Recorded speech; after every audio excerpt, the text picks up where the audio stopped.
This is Morgan Hazelwood, back again with more writing tips and writerly musings.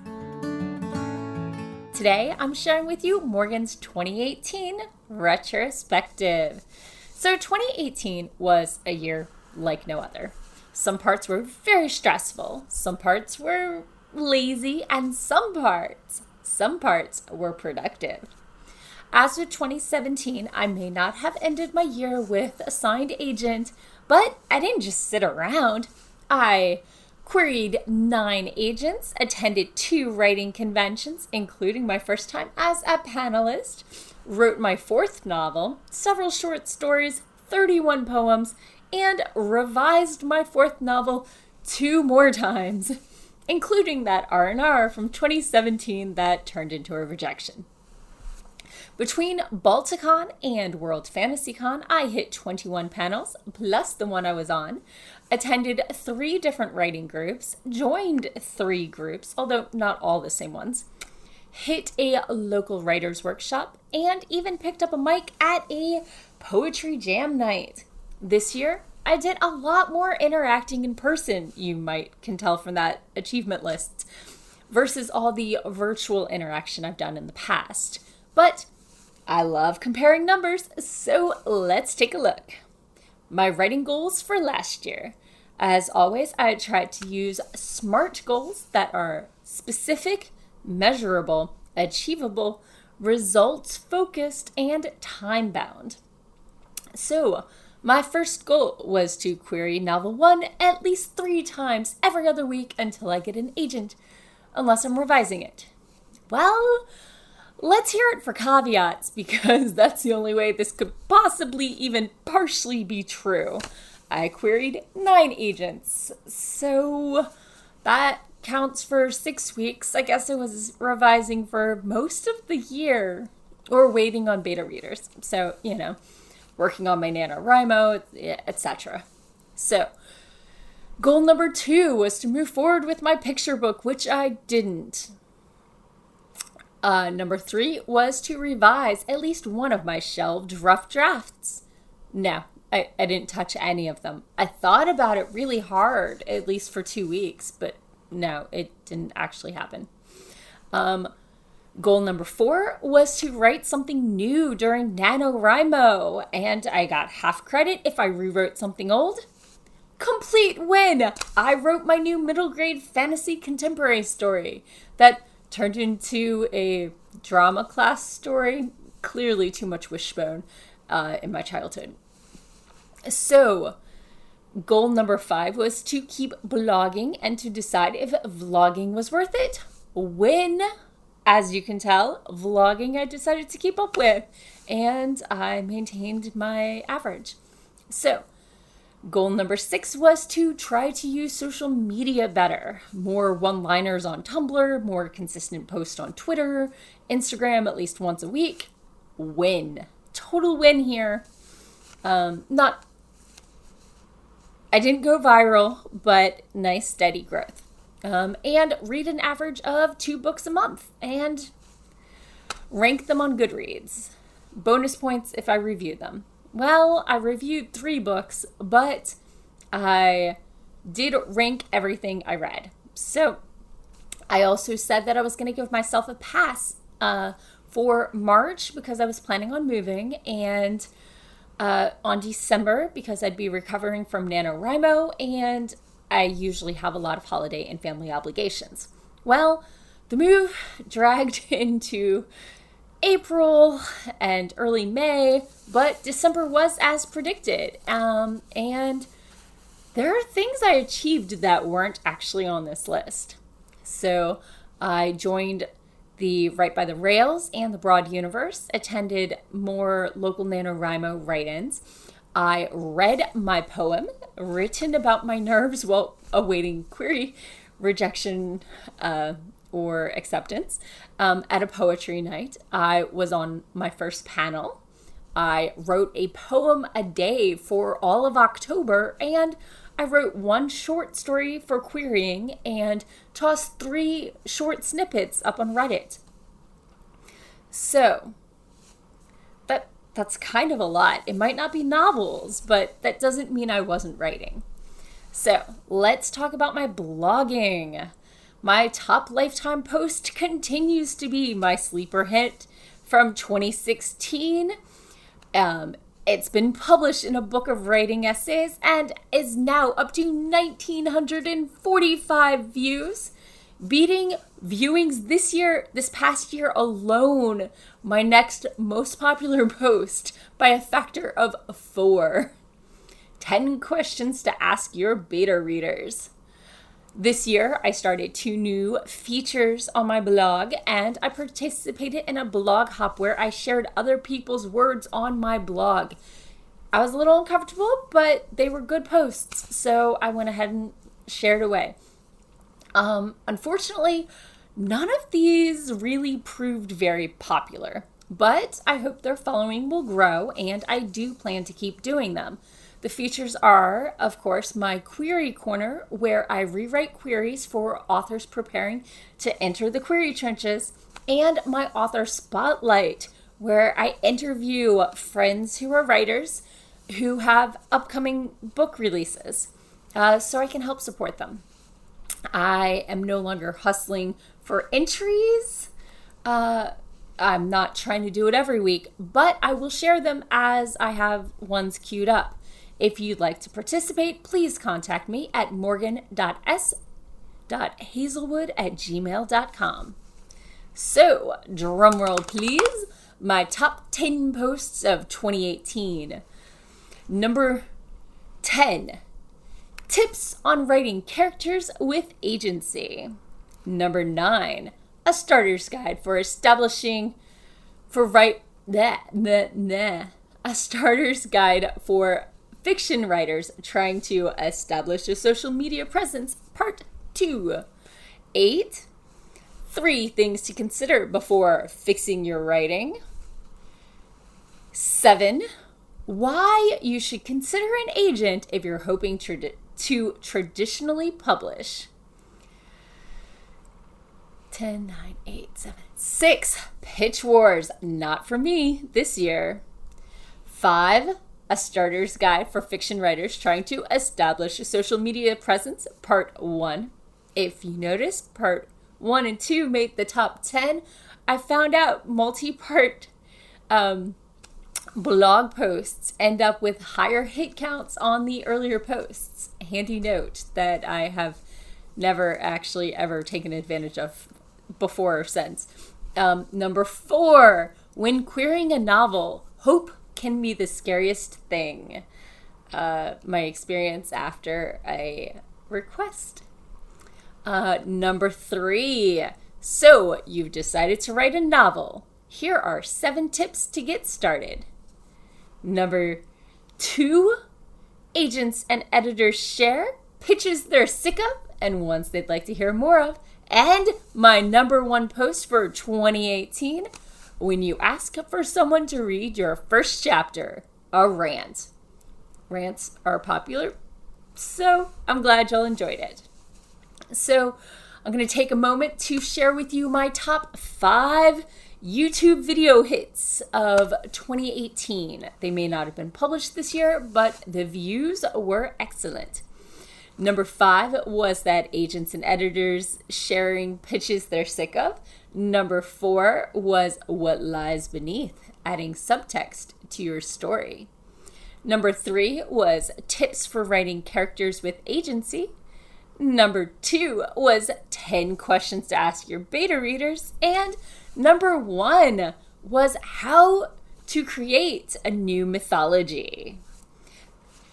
So I hope you enjoyed those. My top 3 blog posts of 2017 were Pitch Wars is Coming, #PimpMyBio, Top 10 Tricks for a Better Query Letter, and Confession, I've Been Struggling.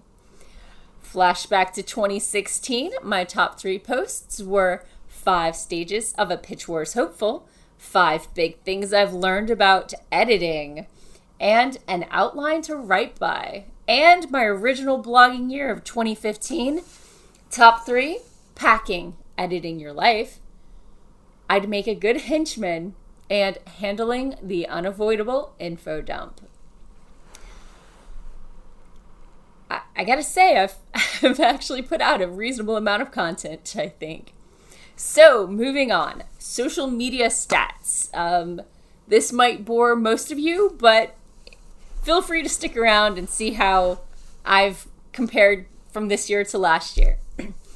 I like stats and I like tracking progress. So here are my numbers. I try to be both engaged and engaging while still investing in upping my content creation for all mediums. Followers. First off, I specifically worked at getting more followers for my YouTube channel and Instagram.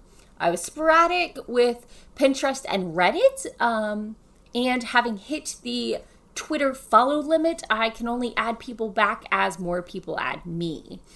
But between all my social media accounts, I added 2,721 followers this year, about 300 shy of last year's additions.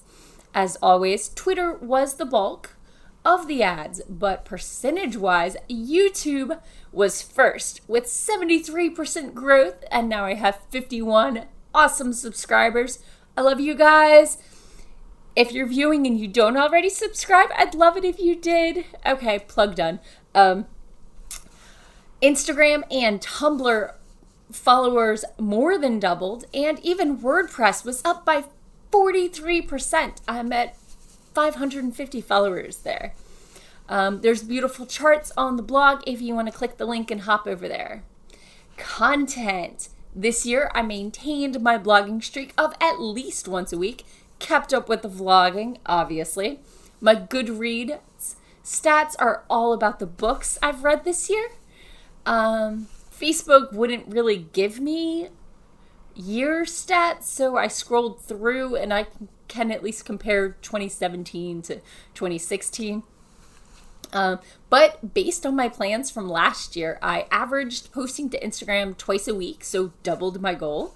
And I did start using Pinterest, even if it was horribly inconsistent. WordPress. I started this blog in April of 2015, and as opposed to last year, I had 8,759 views, up almost 1,000 from last year. I had 58 visitors, which is 450-ish more than last year. I posted 107 times, which, as you can tell, is more than 52 weeks. I got 1,406 likes, up almost 500 from last year, so better engagement there. And I got 587 comments, which is up 377 from last year. The blog content breakdown was about half just me sharing stuff. A quarter of it was Query Corner posts. There were 11 panel breakdowns, and the rest were divided between the guest posts, the author spotlights, a couple flashback posts, and me resharing my poetry in October. So on Twitter, I could be more engaged. I should try at least once a week to go through and read a couple of my lists. Back a couple days. Mostly I just post and respond to my notifications, though. It's a good way to avoid the drama. On Tumblr, I know with the new regulations that I don't know if it'll be around next year, but I'm still trying to be active with the right blogger community, and I'm trying to interact more with people. I've gotten better at reblogging content and using their queue feature.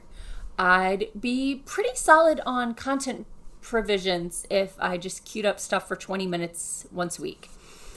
So I'm going to try to do that more regularly. On Instagram, I have a confession. I was about 50 followers shy of that 1K mark last week. And then there was a New Year's book blogger, writer, community group follow event that I joined, and now I'm comfortably into the thousands of, well, over 1,000 followers. And I think I saw a prototype for making lists, which would be really handy. So because Instagram names are not very helpful very often for remembering who's who. So Pinterest, I've stepped up my usage, as I said, sporadically, but I plan to make a mood board for my most recent story and maybe share quotes and keep up with the linking back to the blog, because that actually got me a few hits. Facebook page does not give me any stats and shows most of my posts to like 10% of my followers. It's annoying, but I'm not paying because I don't have a book yet, and I'll just repost on my personal page. On my personal page, I mostly got new followers from the pitch war support groups and people I met in person in life. It was weird meeting people in life and then friending them on Facebook. Is that what normal people do? Or it's weird. So Google Plus had a bit more engagement this year, but it doesn't matter because it's dying. I think it's scheduled to shut down in like a month. Goodreads, I posted all the books I read, and I am aiming for the same number again next year or this year. But that's to next week's posts. And Reddit, I didn't do a breakdown last year. I joined in January of 2017 and posted once. I actually started using it this year, and now my karma is 406. I had 19 posts. 3 of them were short stories, and 1 of them was that poem I read at that open mic night that I mentioned earlier. So, in conclusion, I didn't do as much as I hoped. I didn't revise any of my old manuscripts. They sat in files on my Google Drive. Some of that was external. People who are reading your work out of the kindness of their hearts and working around their own schedules aren't necessarily going to adhere to your schedule. And my paying job got really busy in the second half of the year, especially ramping up in the fourth quarter. But some of the issues were the consequences of personal decisions. I bought a house in April and moved in May. I'm still running 2 pitch war support groups and administering a sci-fi fantasy writers group. That takes time, energy, and spoons. I decided to do my best to keep up with like 5 million types of social media, clearly. I like 9 hours of sleep a night, even if 7 is more standard. And I still have scheduled social time with friends Monday, Tuesday, and Thursday nights. And my blog post writing is on Wednesday nights and a full weekend schedule. Yeah, I should probably make enemies out of my friends and just stay home and hermit. One could argue that I've been deprioritizing my writing over networking this year, but honestly, I'm kind of burnt out, and I'm going to be gentle on myself, let myself take a break, and come back when I'm excited. However, this doesn't mean I'm going to, belittle what I did accomplish this year. I did do a lot of writing. More revising on my first novel than anticipated. I grew my vlog. I critiqued novels for friends and family. I read an average of 2 books a month. I may have fallen short, but you know what Les Brown says about that? If you shoot for the moon, even if you miss, you'll land among the stars. How well did you do on your goals for last year? Had you given them up in January, or did you rock the bleep out of them? Or did you kind of do okay on some and think maybe SMART goals might help out? Let me know in the comments below. As always, feel free to subscribe and tune in next week for more writing tips and writerly musings. See you then.